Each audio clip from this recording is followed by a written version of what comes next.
The rain had stopped, but the sky over Fairview still hung low and gray, pressing down on the rows of umbrellas gathered around Edward Langford's grave.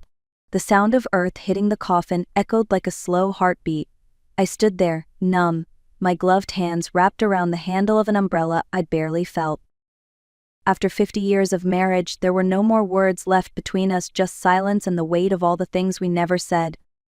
People came to me one by one, offering their rehearsed condolences, voices blurring together into a single dull hum. My daughter Karen stayed close, her hand resting on my shoulder as if afraid I might crumble under the grief. When the last prayer ended, I turned to leave. That was when it happened. A faint vibration came from my purse. I froze. It was Edward's phone. I had tucked it there earlier, planning to return it to his lawyer after the burial. The sound seemed out of place among the quiet sobs and whispers of the crowd. I hesitated before pulling it out. The message on the screen made my breath catch. "Don't look at the coffin, look behind you." The words blurred for a second before they settled into clarity. My pulse pounded in my ears. Slowly I turned. Across the cemetery, at the edge of the trees, a man stood under a black umbrella. His face was leaner, older, but I would have known him anywhere. My son Daniel. He looked straight at me, raised one finger to his lips, and shook his head. Then he turned and disappeared behind the line of gravestones, swallowed by the rain. Karen's voice broke through the silence. "Mom, are you all right?" I couldn't answer. Edward's phone slipped from my hand and landed softly on the wet grass. For 5 years, the world had believed my son was gone, lost, guilty, condemned. But as I stared into the mist where he had stood, one thought wouldn't leave me. Edward knew. He must have known all along. After the funeral, the house felt like a museum of things I couldn't touch. Edward's jacket still hung by the door, his slippers by the hearth, his books stacked neatly beside his chair. I wandered through the rooms like a stranger in someone else's life, half expecting to hear his cough, his footsteps, his voice. When night came, I couldn't sleep. I sat at his desk, staring at the screen of his phone, trying to make sense of that message. My heart still pounded with the image of Daniel's face. Was it really him, or had grief finally cracked something inside me? I opened Edward's calendar, hoping for a clue. That's when I noticed it, the same entry repeated every month for the last 5 years. Maintenance barn. Our barn had been empty since the early 90s. The roof sagged, the doors warped, and Edward hadn't been strong enough to walk that far in years. What could he have been maintaining there? By midnight, the question had become unbearable. The wind cut through the yard as I made my way toward the barn, flashlight trembling in my hand. The moonlight hit something metallic, a new padlock, gleaming against the old wood. My breath caught. Edward hadn't been maintaining anything. He'd been hiding something. I ran back to the garage for his toolbox and returned, the sound of the lock snapping echoing through the stillness. Inside, the air was thick with dust and oil. My flashlight swept across the floor, until it landed on a single cardboard box covered with a tarp. On top, in Edward's careful handwriting, were 3 words: evidence, Daniel's case. My hands shook as I opened it. Files, photographs, printed emails, everything organized, labeled, deliberate. And on the first page of his notebook, written in ink that bled slightly at the edges, were words that made my knees weaken. "If you're reading this, Sylvia, I ran out of time. Our son didn't steal a thing." The flashlight flickered, and in that thin beam of light, I realized Edward had never stopped fighting. Even in death, he was still trying to protect the truth. The sound of tires crunching gravel made me freeze. I turned off the flashlight and held my breath. Through the cracks in the barn wall, headlights swept across the yard, cutting through the mist. A door opened. Footsteps. Then a voice I hadn't heard in 5 long years. "Mom, it's me." For a second, the world went silent. The flashlight slipped from my fingers and rolled across the floor. When I turned, Daniel stood in the doorway, soaked from the rain, his face gaunt but his eyes sharp and alive. I wanted to run to him, but my legs wouldn't move. "You shouldn't be here," I whispered. "I didn't have a choice," he said. "They're watching the house." I waited until the lights went out. I took a step closer. "Why now, Daniel? After all this time?" He glanced around the barn, eyes landing on the open box. "Because Dad's dead, and if he's gone, they'll come for you next." He told me everything, how he'd discovered that Caldwell Infrastructure had been laundering money through false accounts, using his signature. When he confronted their CEO, David Brenner, they threatened his wife and daughter. Dad believed me, he said. He started gathering proof, but they found out. He was the only one who could expose them. I felt the weight of his words settle like a stone in my chest. You think they killed him? I know they did, Daniel said. Catherine Lee, Dad's lawyer, told me his prescription was changed 2 weeks before he died. The dosage doubled. It wasn't an accident. The rain outside turned heavier, a low rumble of thunder rolling across the hills. I stared at my son, seeing the fear that had replaced the arrogance people once accused him of. He wasn't running anymore, he was surviving.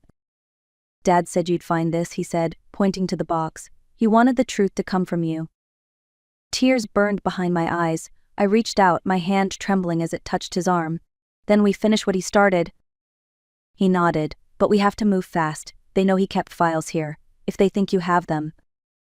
He didn't finish the sentence. He didn't have to. Outside, an engine started again.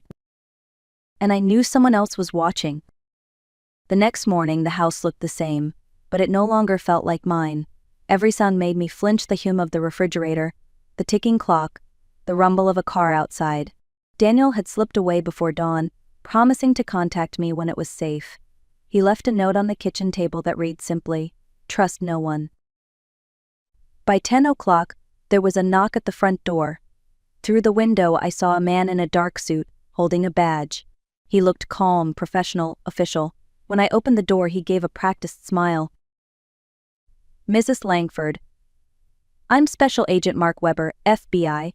We're following up on an open case regarding your son." The badge looked real, but something about him didn't fit. His eyes never stayed still. They scanned the room behind me as if searching for something. I forced myself to speak evenly. "I haven't seen Daniel in years."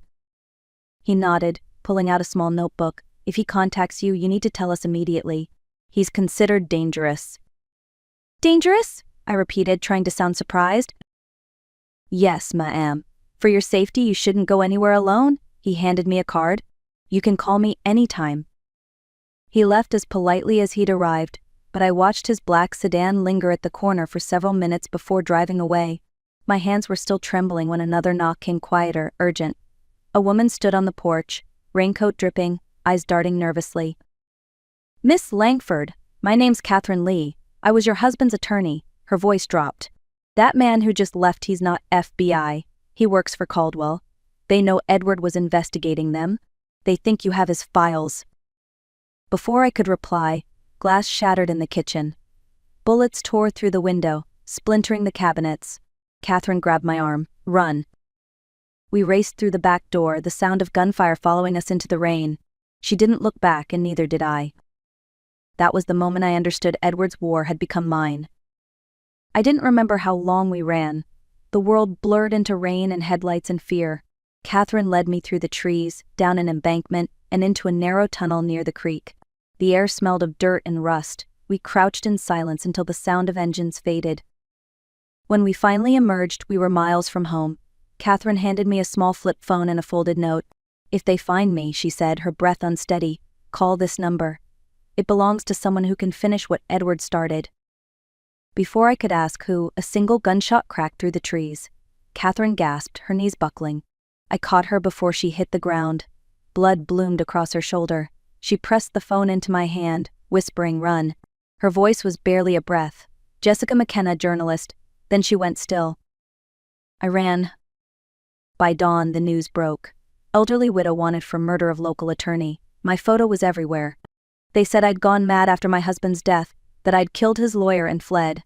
My daughter, Karen, appeared on television, eyes red, begging me to surrender. The betrayal stung worse than the fear. I hid in the basement of Grace Lutheran Church, a small brick building at the edge of town. Reverend Ellis Holloway, a man in his 70s with kind eyes, didn't ask questions. "You look like someone with truth to tell," he said. "Truth always has a place here." For 2 nights I stayed hidden beneath the church, the world outside spinning stories about me that weren't true. On the 3rd night I used the phone Catherine had given me. The voice that answered was calm, clear, and precise. "This is Jessica McKenna." I hesitated. "Catherine Lee gave me your name before she died." A pause. Then, "Mrs. Langford, I know who you are. I know about Caldwell. If you have what I think you do, we need to meet. Somewhere public. Where? I asked. Shenley Park, she said. By the fountain. Tomorrow morning. The call ended. For the first time since Edward's funeral, I had something I hadn't dared to feel. A plan. The next morning, Shenley Park was wrapped in fog, the kind that made everything look softer but feel more dangerous. I arrived early wearing a scarf and sunglasses, clutching the bag that held Edward's laptop. My hands wouldn't stop shaking. Jessica McKenna appeared right on time, mid-30s, sharp features, confident but cautious. She walked with purpose, scanning the area before sitting beside me on a bench. You brought it? She asked quietly. I nodded and handed her the laptop. Everything Edward found is their transfers, emails, photos. He was trying to clear Daniel's name. Jessica opened it, scrolling through the files. Her eyes widened. My God, this isn't just one company. These records connect Caldwell's CEO, David Brenner, to half the county government. She looked up. If this is real, you're sitting on the biggest corruption case in Pennsylvania in 20 years. Before I could respond, a man in a dark jacket passed us twice, his pace too slow, his glance too deliberate. Jessica's voice lowered. We're being watched. We split up. She took the laptop, promising to meet me later. I slipped into the park restroom, locking the stall door. My heart hammered so loudly I could barely hear the footsteps outside. A voice called my name once, then again, closer. I stood on the toilet seat, trying not to breathe. Minutes passed. Silence. When I finally opened the door, the park was empty. Jessica was gone. On the bench where she'd been sitting, I found a small flash drive wrapped in tissue. I pocketed it and walked away, forcing myself not to look back. That night, I returned to Grace Church. Reverend Holloway was waiting by the door. Did you find what you needed? I found enough, I said, but it's not over. He studied me for a moment, then nodded. Then make it impossible for them to silence you. His words stayed with me all night. By dawn, I had decided what to do. If they wanted me hidden, I would make myself seen. If they wanted my voice gone, I would speak louder. I was going to tell the world everything Edward died to prove. By noon the next day, the basement of Grace Lutheran Church had been turned into an impromptu newsroom. Reverend Holloway made calls to every journalist he knew, and word spread fast. Cameras, microphones, and curious faces filled the small room. The air buzzed with tension and disbelief. I stood behind a wooden podium that had once held hymn books. The flash drive Jessica left sat in my hand, warm from my grip. I wasn't trembling anymore. My name is Sylvia Langford, I began. 5 days ago, I buried my husband. The next day, I found proof that his death wasn't an accident. Every eye fixed on me. The lights were blinding, but for the first time, I didn't want to hide. I told them everything: how Edward had uncovered a network of bribery and money laundering led by Caldwell's CEO, David Brenner, how local officials and even a judge were paid to protect the company, how my son Daniel had been framed to keep the truth buried. Each word felt like a release, years of silence finally cracking open. They called me delusional, I said. They called my husband paranoid. But grief doesn't make you crazy. It makes you see what others refuse to. As I spoke, a man burst through the doors. Mark Weber, the fake FBI agent. His voice thundered through the room. This ends now, Mrs. Langford. Reporters turned their cameras on him. Weber advanced, his men close behind. You're under arrest, he shouted. But before he could reach me, another command cut through the noise. Drop your weapon, Weber. Real FBI agents flooded the basement, weapons drawn.